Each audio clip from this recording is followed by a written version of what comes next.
স্বাগত ডিবিসি সংবাদে, সাথে আছি সামিয়া জান্নাত। এবার জানাবো খবরের বিস্তারিত।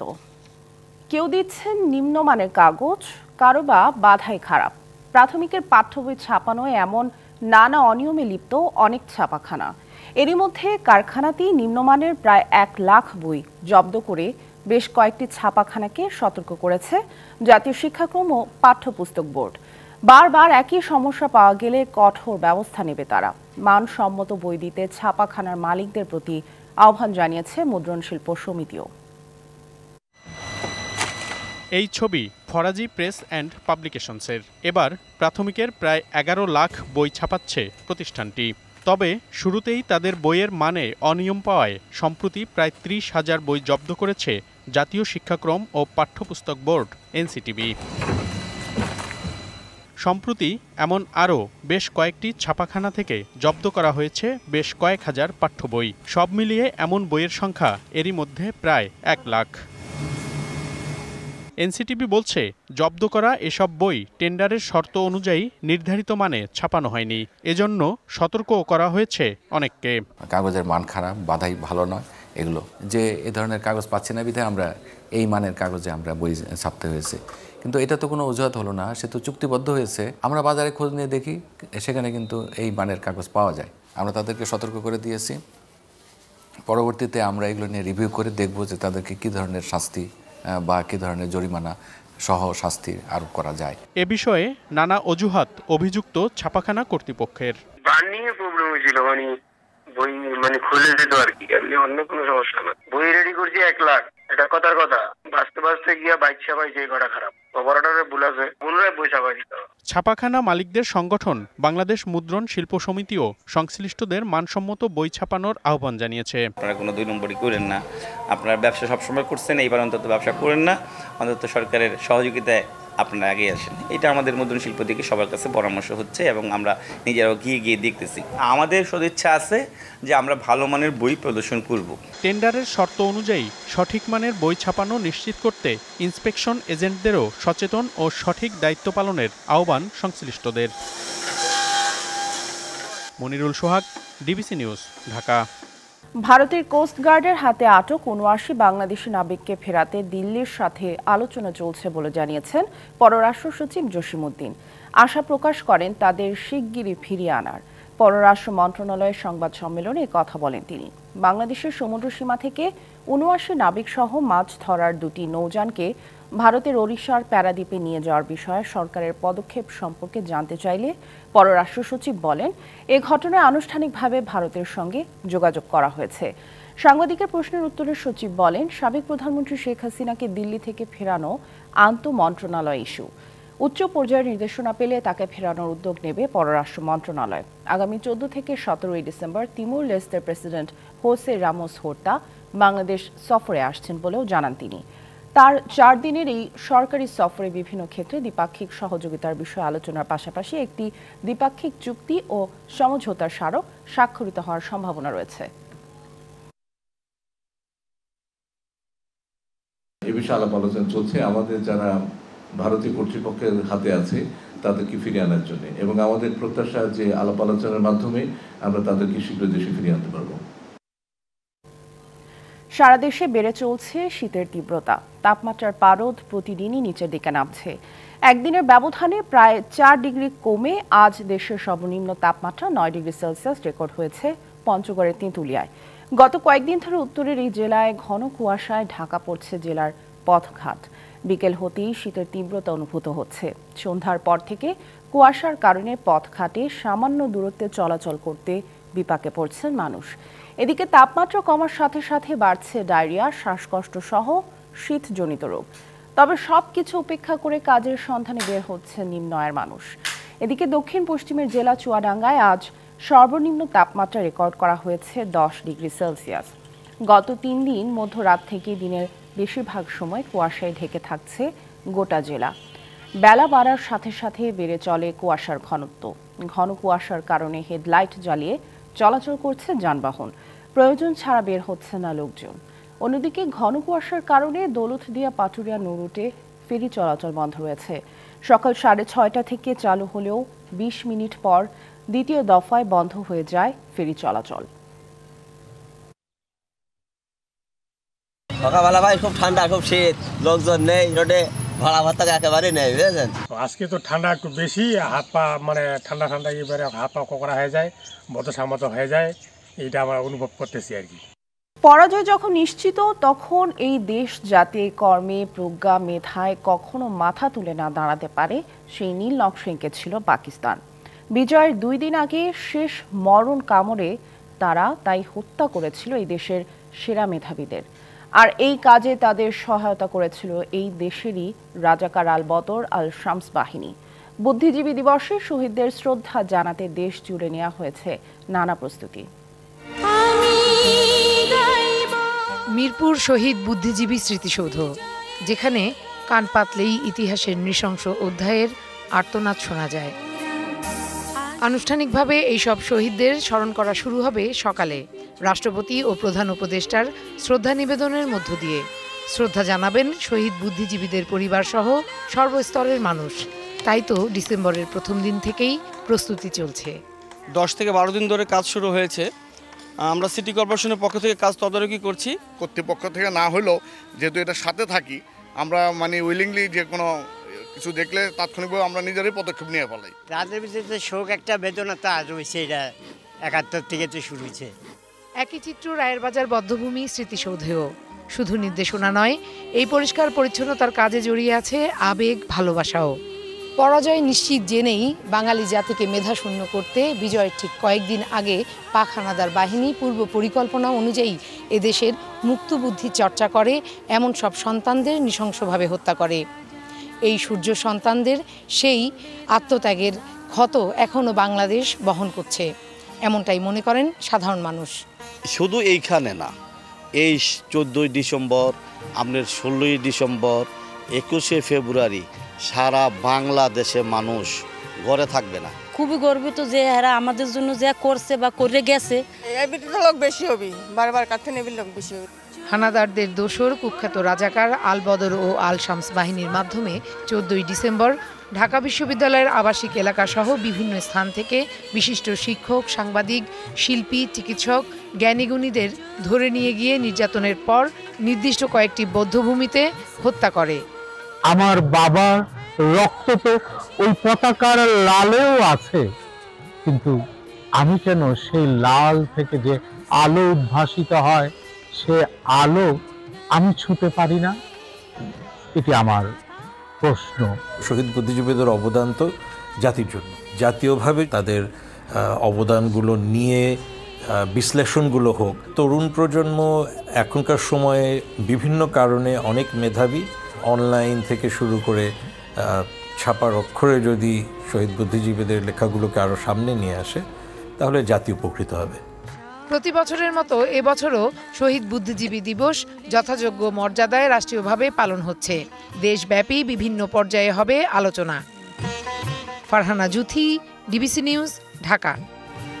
মুক্তিযুদ্ধের সশস্ত্র বাহিনীর প্রশিক্ষিত সদস্যরা যখন মুক্তিবাহিনীর সঙ্গে যুক্ত হয়ে পাকিস্তানি বাহিনীর বিরুদ্ধে সম্মুখ যুদ্ধে লিপ্ত হন, মূলত তখন থেকেই বিজয় ত্বরান্বিত হতে থাকে। সুফল আসে সেক্টরে ভাগ হয়ে লড়াইয়ের। বিজয়ের মাসে শুনব পশ্চিম পাকিস্তানে বিমান বাহিনীতে কর্মরত পূর্ব পাকিস্তানের এক সাহসী বিমান যোদ্ধার কথা। তুলে ধরেছেন মুক্তিবাহিনী, গেরিলা অভিযান আর বীরত্বের গল্প। মুক্তির যুদ্ধ চলাকালে পাকিস্তান হানাদার বাহিনীর বিরুদ্ধে শক্ত প্রতিরোধ গড়ে তুলতে বাংলাদেশি ভূখণ্ডকে ভাগ করা হয় 11টি সেক্টরে, যেখানে অধিকাংশ সেক্টরে নেতৃত্ব ছিলেন সেনা, নৌ ও বিমান বাহিনীর প্রশিক্ষিত কর্মকর্তারা। 3 নম্বর সেক্টরে কাজ করা বীর মুক্তিযোদ্ধা অবসরপ্রাপ্ত লেফটেন্যান্ট কর্নেল জয়নুল আবেদিন ছিলেন পশ্চিম পাকিস্তানে কর্মরত একজন বিমান বাহিনীর সদস্য। বিমান বাহিনীর নিসালপুরে প্রশিক্ষণ একাডেমিতে প্রশিক্ষণরত ছিলাম। সেক্টরে ভাগ করাই ছিল মুক্তির যুদ্ধে অভিযান পরিচালনার একটি অন্যতম গুরুত্বপূর্ণ দিক, যার মাধ্যমে উল্লেখযোগ্য সাফল্য আসে মুক্তিবাহিনীর। 21শে নভেম্বরের পরে বিভিন্ন সেক্টরে বিভিন্ন রুটে যুদ্ধ, আবার থেমে যাওয়া, আবার যুদ্ধ, আবার থেমে যাওয়া, এভাবে আমাদের মুক্তিবাহিনী অগ্রসর হচ্ছিল। সহযোদ্ধাদের নিয়ে কিভাবে স্বাধীনতা অর্জনে ভূমিকা রাখেন তার বীরত্ব গাথা ও ত্যাগের কথা জানালেন এই বীর মুক্তিযোদ্ধা। অ্যাম্বুশ একটা ফাঁদের মতো, ওই ফাঁদে যখন এসে এরা ধরা দেয় এবং এখান থেকে ওরা ব্যাপক হতাহতের শিকার হয়। আসার পথে যে রাস্তার মধ্যে একটা ব্রিজ, এই ব্রিজটা এর মধ্যে পাকিস্তানের উড়াই দিচ্ছে। একটা নাইট গার্ড চিৎকার করে আমাদেরকে সতর্ক করলো, আমরা প্রায় পড়ে যাচ্ছিলাম, হইলে হয়তো বিষয়। তিনি মনে করেন সামরিক দিক থেকে বেশি শক্তিশালী হলেও পাকিস্তানি বাহিনীকে মোকাবেলায় ভূমিকা রেখেছিল গেরিলা অভিযান। গেরিলা প্যাটার্নের যুদ্ধে ঠিক আমাদেরকে লক্ষ্য বস্তু হিসেবে নির্ণয় করা তাদের পক্ষে কঠিন ছিল। আমরা অনেক কষ্টের পরে যে সফলতা, এবং ইতিমধ্যে আমরা জানতে পারছি যে পাকিস্তান বাহিনী আত্মসমর্পণ করবে। নতুন পরিস্থিতিতে বাংলাদেশ আবারও ঘুরে দাঁড়াবে এমন আশা এই সাহসী বিমান যোদ্ধার। যেই আশা নিয়ে আমরা মুক্তিযুদ্ধ করেছি সেটা আবার এখন নতুন করে করা সম্ভব হবে। Bijan Kumar Das, DBC news, Dhaka. আজ নীলফামারী হানাদার মুক্ত দিবস। 1971 সালের এই দিনে নীলফামারী সদর উপজেলাকে পাক হানাদার মুক্ত করে বীর মুক্তিযোদ্ধারা। দেশ মাতৃকার টানে ছাত্র জনতা ঝাঁপিয়ে পড়ে মুক্তির সংগ্রামে। শুরুতে মিটিং মিছিল আর সভার সমাবেশের মধ্য দিয়ে গড়ে ওঠে আন্দোলন। মহকুমার শহরের অস্ত্রাগারে রক্ষিত অস্ত্র ছিনিয়ে এনে নীলফামারী বড় মাঠে শুরু হয় অস্ত্র হাতে নেওয়ার প্রশিক্ষণ। এরপর ভারতে প্রশিক্ষণ নিয়ে 6 নম্বর সেক্টরের অধীনে অস্ত্র হাতে পাক হানাদার বাহিনীর বিরুদ্ধে ঝাঁপিয়ে পড়েন যোদ্ধারা। 9 মাসের গেরিলা আক্রমণ আর সম্মুখ যুদ্ধে জেলার ডোমার, ডিমলা, জলঢাকা, কিশোরগঞ্জ উপজেলা মুক্ত করেন তারা। এগিয়ে আসেন নীলফামারী শহরের দিকে। 13 ডিসেম্বর ভোরে হানাদার মুক্ত হয় পুরো জেলা। জেলা শহরের মহকুমা প্রশাসকের কার্যালয় ও চৌরঙ্গি মোড়ে স্বাধীন বাংলাদেশের পতাকা উত্তোলন করেন বীর মুক্তিযোদ্ধারা।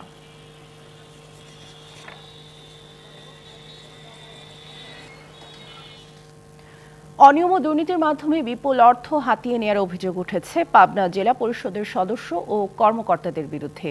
তদন্তেও মিলেছে অনিয়মের সত্যতা। অনিয়মের কথা স্বীকার করলেও একে অপরের ওপর দোষ চাপাচ্ছে অভিযুক্তরা। পূর্ণাঙ্গ তদন্ত শেষে দোষীদের বিরুদ্ধে ব্যবস্থা নেওয়ার আশ্বাস তদন্ত কমিটির। সম্প্রতি পাবনা জেলা পরিষদে বিপুল আর্থিক অনিয়মের লিখিত অভিযোগ দেয় পাবনা সচেতন নাগরিক সমাজ। অভিযোগ, জেলার বিভিন্ন স্থানে ডিজিটাল ডিসপ্লে মনিটর স্থাপনের নামে দুর্নীতি হয়েছে। 10 লাখ টাকা বরাদ্দ থাকলেও উত্তোলন করা হয়েছে 17 লাখ টাকা। একইভাবে দুর্যোগে ক্ষতিগ্রস্তদের সাহায্য, দুর্গাপূজা, সরকারি দিবস উদযাপন সহ বিভিন্ন খাতে ভুয়া বিল ভাউচার দেখিয়ে হাতিয়ে নেওয়া হয়েছে বিপুল অর্থ। অনিয়মের তীর প্রধান নির্বাহী কর্মকর্তা অতুল মণ্ডল, ভারপ্রাপ্ত হিসাব রক্ষক মোশাররফ হোসেন সহ জেলা পরিষদের প্রভাবশালীদের বিরুদ্ধে। তবে অভিযুক্তদের দাবি, অস্ত্রের মুখে জিম্মি করার পাশাপাশি শারীরিকভাবে লাঞ্ছিত করে তাদের অনিয়মে বাধ্য করা হয়েছে। যে আগের পর্ষদ সদস্যরা এটা জোর করে করানো হয়েছে আমাকে দিয়ে, সে জায়গা থেকে আমি স্টিল থাকতে পারি না। আমার উপর বুকে পিস্তলও ধরছে মাঝে সাঝে। নামটা এখন বলা যাবে না, এখন মিডিয়ায় নাম বললে আমার তো জান নিয়ে বাঁচতে হবে। চেয়ারম্যান সাহেব হোপ হিসেবে যদি ডিরেক্ট নির্দেশনা দেয় তাহলে তো সেটা তো আমরা করতে বাধ্য। ইচ্ছা মতন যা মনে চায় তাই করতে চাই তো আমার। নিজের বিরুদ্ধে আনা অভিযোগ অস্বীকার করেছেন প্যানেল চেয়ারম্যান নজরুল ইসলাম সোহেল। ভুয়া প্রকল্প দিয়ে বিলাইং চেকে কোটি কোটি টাকা আত্মসাৎ করছে। এর সঙ্গে জড়িত অতুল মণ্ডল, নিম্ন শ্রেণীর কর্মচারীরা জড়িত ছিল। তদন্তেও মিলেছে বিভিন্ন অনিয়মের সত্যতা। অর্থনৈতিক যে নথিগুলো আছে, প্রকিউরমেন্টের যে নথিগুলো আছে, সেগুলোর ব্যবস্থাপনা অত্যন্ত দুর্বল। এখানে এই ডকুমেন্টেশনের যে বিরাট ঘাটতি আছে, সেই ঘাটতিটা অবশ্যই অডিটেবল একটা বিষয়। দুর্নীতিতে জড়িতদের বিরুদ্ধে আইনি ব্যবস্থা নেওয়ার দাবি জেলাবাসীর। Partha Hasan, DBC news, Pabna. চুয়াডাঙ্গা থেকে শীতের খবর জানাতে যুক্ত হচ্ছেন সহকর্মী কামরুজ্জামান সেলিম। আমরা সরাসরি চলে যাচ্ছি তার কাছে। সেলিম, চুয়াডাঙ্গায় আজ শীতের তীব্রতা কেমন এবং শ্রমজীবী মানুষের দুর্ভোগ তো হচ্ছে নিশ্চয়ই, সে বিষয়েও জানাবেন। পাশাপাশি ছিন্নমূল মানুষদের জন্য শীত বস্ত্র বিতরণের কোনো ব্যবস্থা কি বা কোনো উদ্যোগ কি নেওয়া হয়েছে কিনা জানাবেন। সামিয়া, আপনি যেটি বলছিলেন যে চুয়াডাঙ্গায় আজকে সকাল 6টায় কিন্তু সর্বনিম্ন তাপমাত্রা 10.0 রেকর্ড করা হয়েছিল, সেটি কিন্তু সকাল 9টায় আরো কমে 9.8 দাঁড়িয়েছে।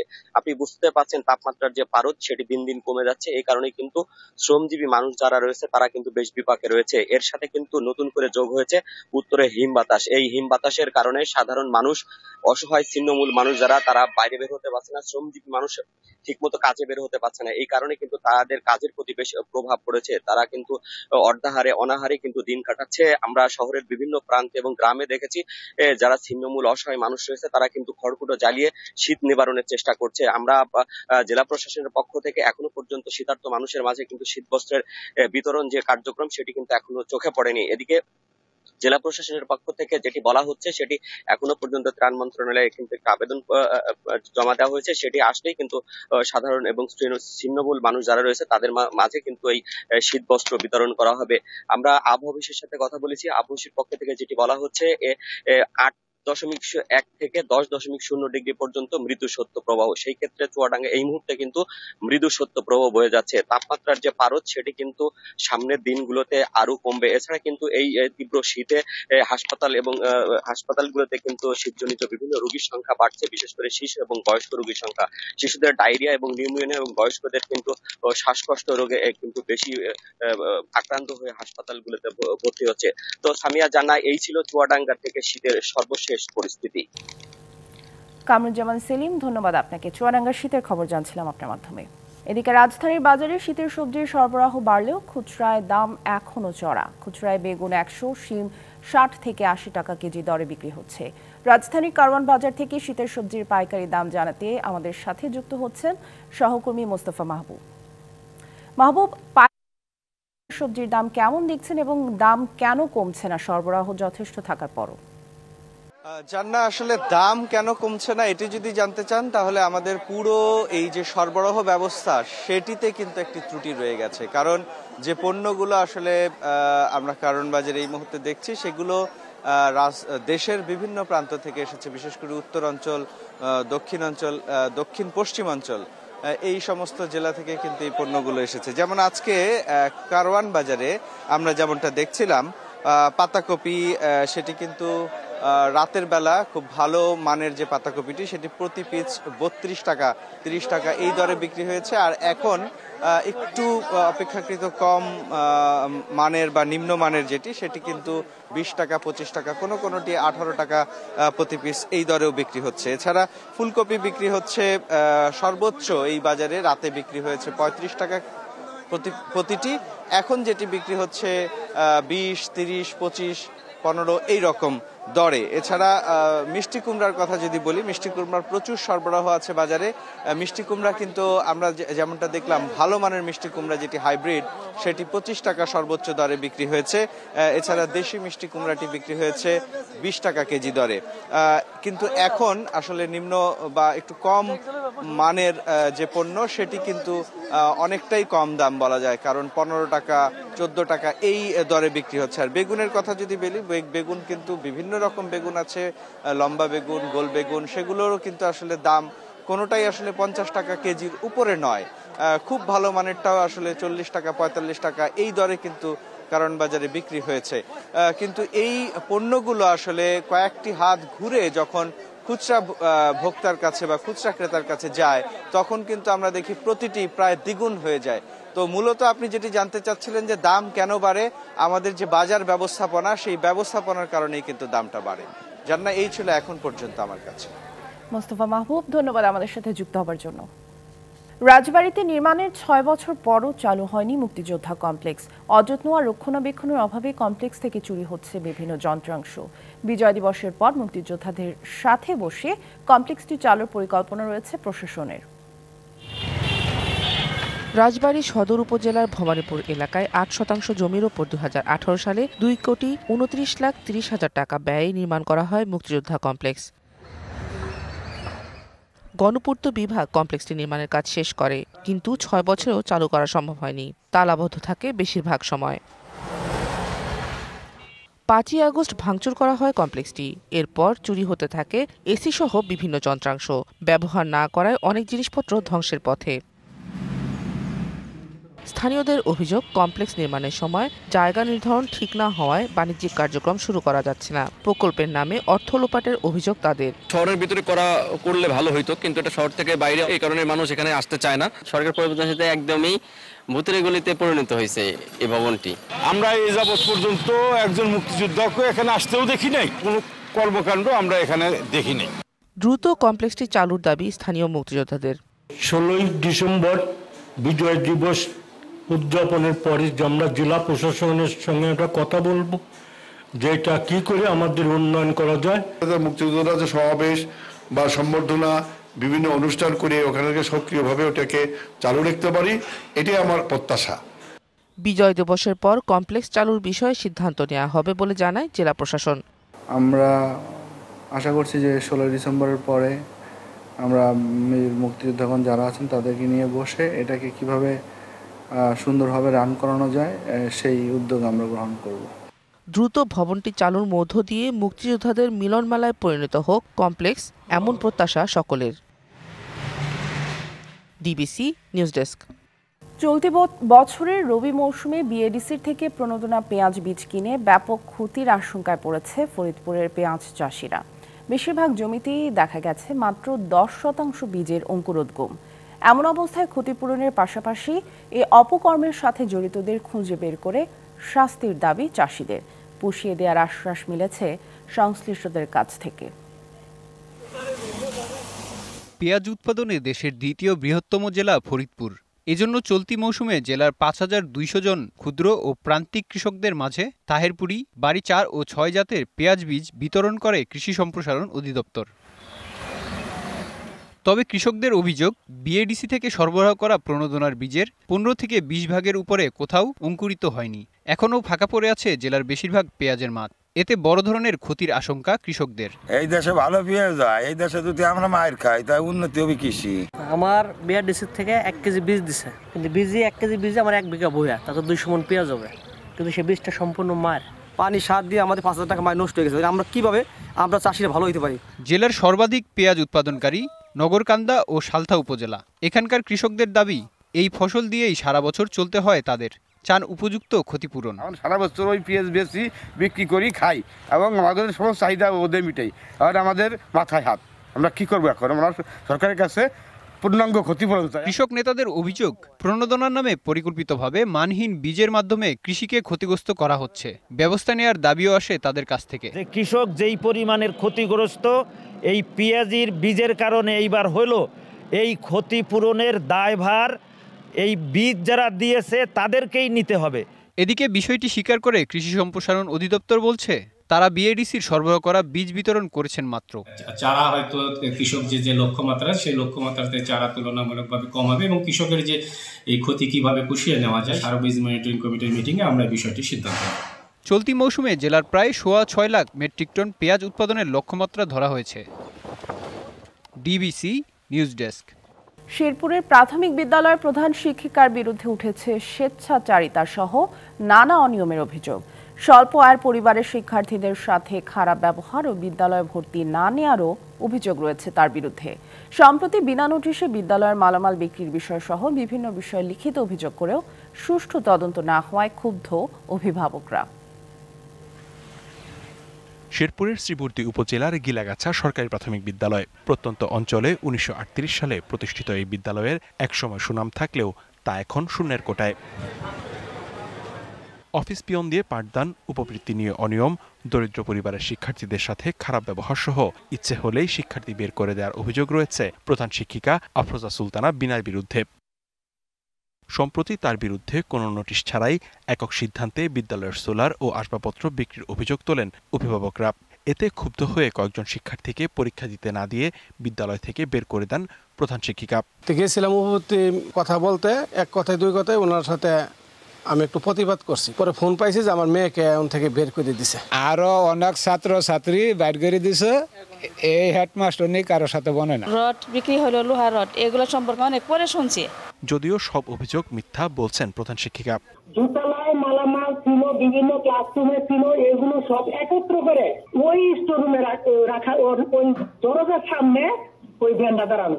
সুলতানের বাসায় নেওয়া হয় না। এদিকে এসব ঘটনাকে নীতি বহির্ভূত বলছে শিক্ষক সমিতি। ম্যানেজিং কমিটি এবং ঊর্ধ্বতন কর্তৃপক্ষ অবগত করলে পরে বিক্রি করতে হয়। যেহেতু উনি এই সমস্ত চারায় বিক্রি করছে, বিষয়টা আসলে নিন্দনীয় বিষয়। তদন্ত প্রতিবেদন সাপেক্ষে ব্যবস্থা নেওয়ার আশ্বাস প্রাথমিক শিক্ষা কর্মকর্তার। শ্রীবর্দী উপজেলার গিলাগাছা সরকারি প্রাথমিক বিদ্যালয়ের পুরাতন মালামালের একটু অভিযোগ পেয়েছি, এটা জরুরি ভিত্তিতে তদন্ত করে আমরা ব্যবস্থা নেব। নানা অনিয়মের সুষ্ঠু তদন্ত করে দ্রুত ব্যবস্থা নেওয়ার দাবি স্থানীয়দের। DBC news desk. একদিনে 1500 মার্কিনীর সাজা মওকুফ করেছেন প্রেসিডেন্ট জো বাইডেন। একদিনে এতজনের সাজা মওকুফের ঘটনা কোনো মার্কিন প্রেসিডেন্টের জন্য এটাই প্রথম। বৃহস্পতিবার এই ঘোষণার কথা জানিয়েছে White House. The New York টাইমসের এক প্রতিবেদনে উঠে আসে, যাদেরকে ক্ষমা করা হয়েছে তাদের মধ্যে একটি বড় অংশকে কোভিড-19 মহামারী চলাকালীন গৃহবন্দী রাখা হয়েছিল। এছাড়া 39 জন মারিজুয়ানা মাদক গ্রহণের মতো অহিংস অপরাধের জন্য সাজা ভোগ করছিলেন। প্রেসিডেন্ট বাইডেনের ছেলে হান্টারকে ক্ষমা করার 2 সপ্তাহ পরই এলো এই ঘোষণা। বাইডেনের এই ঘোষণা পরিবার থেকে আলাদা হয়ে যাওয়াদের পুনর্মিলন ঘটানো, সম্প্রদায়ের মধ্যে সৌহার্দ্য বাড়ানো এবং বিচ্ছিন্নদের পরিবারে ফিরিয়ে আনার প্রতিশ্রুতির প্রতিনিধিত্ব করে বলে জানিয়েছে হোয়াইট হাউস। সংবাদ এই ছিল এখনকার মতো। ডিবিসি নিউজের সংবাদগুলো পড়তে ভিজিট করুন dbcnews.tv আর ভিজিট করুন ডিবিসি নিউজের ফেসবুক পেজ এবং ইউটিউব চ্যানেল। সাথেই থাকুন।